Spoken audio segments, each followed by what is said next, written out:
हाल ही की सच्ची घटना जो सोशल मीडिया पर बहुत तेजी से वायरल हो रही है। नमस्कार दोस्तों, मैं कृष्णा सिंह आज की सच्ची घटना में आपको सुनाने जा रही हूँ। ये घटना है मध्य प्रदेश का एक जिला है रीवा। रीवा का ही एक थाना लगता है गुड़। इसी इलाके में रहने वाले एक लड़की और एक लड़का दोनों कॉलेज में एक साथ पढ़ते थे। दोनों की दोस्ती हो जाती है तो घर वाले दोनों की शादी करा देते हैं। शादी जब हो जाती है, शादी के बाद दोनों पति पत्नी अपने घर में बहुत खुशी से रह रहे। अचानक 21 अक्टूबर 2024 को उसकी पत्नी कहती है कि बहुत समय हो गया, कहीं घूमने चलते हैं, कहीं पिकनिक मना के आते हैं। लड़का कहता है कि इसमें कोई बड़ी बात नहीं है, चलो चलते हैं, थोड़ा घूमना भी हो जाएगा, थोड़ा एक दूसरे के साथ समय भी बिता लेंगे। दोनों पति पत्नी 21 अक्टूबर 2024 को वहीं पर एक भैरव बाबा पहाड़ी लगती है, वहीं एक मंदिर होता है, वहां जाते हैं और मंदिर के आसपास घूम रहे थे। वहां पहाड़ी थी। जब दोनों थक जाते हैं तो वहां एक चट्टान होती है, वहां चट्टान के पीछे जाकर दोनों बैठ जाते हैं। बैठने के बाद दोनों एक दूसरे का हाथ पकड़ते हैं और अपने कॉलेज की बातें करते हैं, अपने दुख सुख की बातें करते हैं। कुछ ही दूरी पर 5 लड़के जो पार्टी कर रहे थे, कोई शराब पी रहा था तो कोई गांजा पी रहा था, कोई लिट्टी चोखा बना रहा था और खा रहा था। उन 5 लोगों ने अपने तन पर कोई भी कपड़ा नहीं पहने हुए था सिवाय निक्कर के। फिर अचानक उन लोगों की नजर नए दूल्हे दुल्हन पर पड़ जाती है और वो उन दोनों के पास आ जाते हैं, चारों तरफ से उन्हें घेर लेते हैं। लड़का जैसे ही बोलता है तो उसको थप्पड़ मार देते हैं और वो लड़की कहती है कि तुमने इन्हें क्यों मारा। जब वो लड़की विरोध कर रही होती है तब वो लड़के उस दुल्हन को भी पीटना शुरू कर देते हैं। दोनों को बेवजह पीट रहे थे। दोनों पति पत्नी को समझ नहीं आ रहा था कि ये सब क्यों हो रहा है। फिर लड़की को दूसरी तरफ खींच के ले जाने की कोशिश कर रहे थे। तभी लड़के को बहुत बुरी तरह से पीटा जाता है और लड़के के हाथ पैर बांध दिए जाते हैं। पति के सामने ही 5 लड़कों ने एक एक करके लड़की का बलात्कार करना शुरू कर दिया। वो रो रही थी, चीख रही थी, चिल्ला रही थी, लेकिन उसकी सुनने वाला कोई नहीं था। वो दरिंदे उसका दर्द सुन नहीं रहे थे, उसकी पुकार सुन नहीं रहे थे। लड़का ये सब देखकर बहुत रो रहा था, चीख रहा था, चिल्ला रहा था और रहम की भीख मांग रहा था। जब भी वो रहम की भीख मांगता, उसे और पीटना शुरू कर देते थे। 1-1.5 घंटा ये सब चलता रहा। जब उनका मन भर जाता है तो अपने दोस्तों को फोन करते हैं और कहते हैं कि अच्छे मुर्गे फंसे हैं, जल्दी आओ।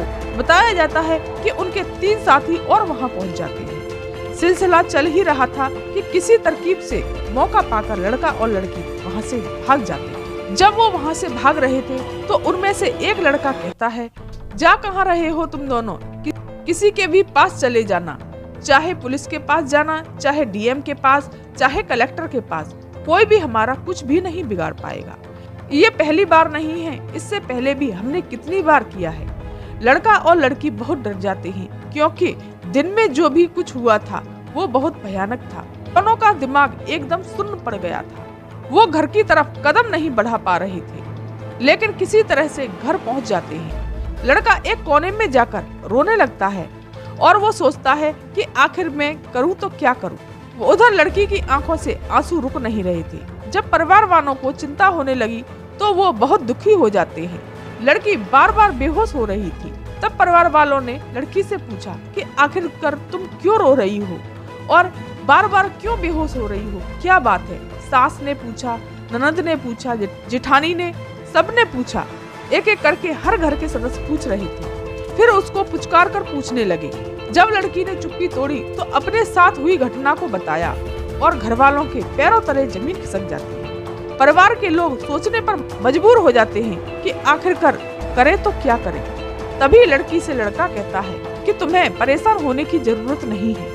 हम दोनों ने एक दूसरे से वादा किया था कि मरेंगे तो साथ मरेंगे, जिएंगे तो साथ जिएंगे। मैं तुम्हारा साथ कभी नहीं छोड़ूंगा, मैं हूँ तुम्हारे साथ। घबराने की जरूरत नहीं है, जब तक सांस है तब तक लड़ाई लड़ेंगे। तब उस लड़की को तसल्ली होती है। 22 अक्टूबर 2024 की दोपहर 1:30 बजे गुड़ थाने पहुंचता है। लड़का पुलिस वालों को सारी कहानी बयां करता है। पुलिस वाले सुन तो लेते हैं, लेकिन ऐसा लग रहा था कि जैसे उन्हें कोई इस कहानी से फर्क ही न पड़ रहा हो। कोई इंटरेस्ट नहीं ले रहे थे और कहते हैं कि तहरीर दे जाओ, बाद में इसके बाद बात करेंगे। 2 दिन तक पुलिस वालों ने इस मामले को छुपा कर रखा। जब मीडिया ने इस मामले की कवरेज की और मामला सुर्खियों में आने लगा, तब पता चलता है कि मामला शांत क्यों रखा गया था। दरअसल 23 अक्टूबर को इसी इलाके में एक कार्यक्रम था। इस कार्यक्रम में मुख्यमंत्री को आना था और कई मंत्रियों को भी आना था और कई बड़े बिजनेसमैनों को भी आना था। तो पुलिस को लगता है कि अगर ये बात पता चलेगी तो पुलिस की बदनामी हो जाएगी, तो हो सकता है कि मुख्यमंत्री नाराज हो जाएं, बाकी के लोग भी नाराज हो सकते हैं और विपक्ष को मौका मिल जाएगा। इसलिए पुलिस ने इस मामले को अगले दिन तक बिल्कुल छुपा कर रखा। लेकिन वहीं 2 दिन बाद मीडिया तक और अखबारों में प्रकाशित होने लगती है। जब यह मामला सोशल मीडिया पर हाईलाइट होने लगता है, तब पुलिस पर दबाव बनने लगता है। फिर पुलिस ने काम करना शुरू किया, उस जगह पर पहुंचती है जहां पर यह हादसा हुआ था। वहां खाली गिलास पड़े हुए थे और शराब की कुछ बोतलें पड़ी हुई थी। तभी 24 अक्टूबर 2024 को एक वीडियो मिलता है, जिन्होंने अपने शरीर पर कोई कपड़े नहीं पहने हुए थे सिवाय निक्कर के। वो लड़के या तो शराब पी रहे थे या गांजा पी रहे थे। कोई जमीन पर बेहोशी जैसी हालत में पड़ा हुआ था तो कोई बैठा हुआ था, इधर उधर लुढ़कते घूम रहे थे। तभी 300 लड़कों को राउंड अप किया। इनमें से ये 5 लोग भी पकड़े जाते हैं। तो कहते हैं कि साहब, हम तो बहुत गरीब आदमी हैं, हमें तो फंसाया जा रहा है। बल्कि पुलिस सिर्फ पूछताछ कर रही थी, पुलिस के सामने नई नई कहानियां बना रहे थे। शायद पुलिस को इन कहानियों पर यकीन हो गया था तो इनको छोड़ दिया जाता है। तभी पुलिस के सामने ये वीडियो आती है और पुलिस फिर से सचेत होती है और उनको फिर से पकड़ा जाता है। उनमें से एक लड़के की उम्र 19 साल, नाम सुशील कोरी था। दूसरा लड़का राकेश कुमार, इसकी उम्र 27 साल की होती है, ये गुड़ का रहने वाला था। तीसरे लड़के की उम्र 23 साल और ये भी गुड़ का रहने वाला, इसका नाम राजेंद्र कोरी होता है। चौथे लड़के की उम्र 24 साल, गुड़ का रहने वाला ये भी था, इसका नाम दीपक कोरी होता है।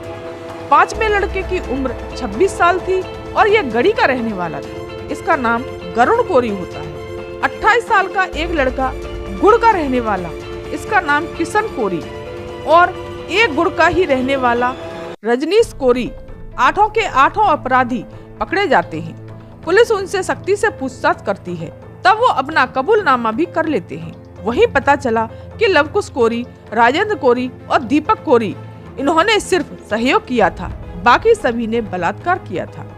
बाद में पता चलता है कि वहां पर आए दिन प्रेमी जोड़े आते थे और वो लोग उनके साथ छेड़छाड़ किया करते थे। ऐसे ही सभी को परेशान किया करते थे और सभी को धमकी भी दिया करते थे कि तुम जाओ, किसी से भी कहो, डीएम से या किसी कलेक्टर से या फिर एसएसपी के पास जाओ, हमारा कोई कुछ नहीं बिगाड़ सकता। शायद वो लोग इसी डर की वजह से कुछ नहीं कह पाते थे। मीडिया के माध्यम से पुलिस ने अपील की है कि भविष्य में अगर कोई ऐसी घटना होती है या किसी भी प्रकार का घिनौना कृत्य होता है तो उसे जरूर बताएं। उसकी पहचान को छुपाकर रखा जाएगा।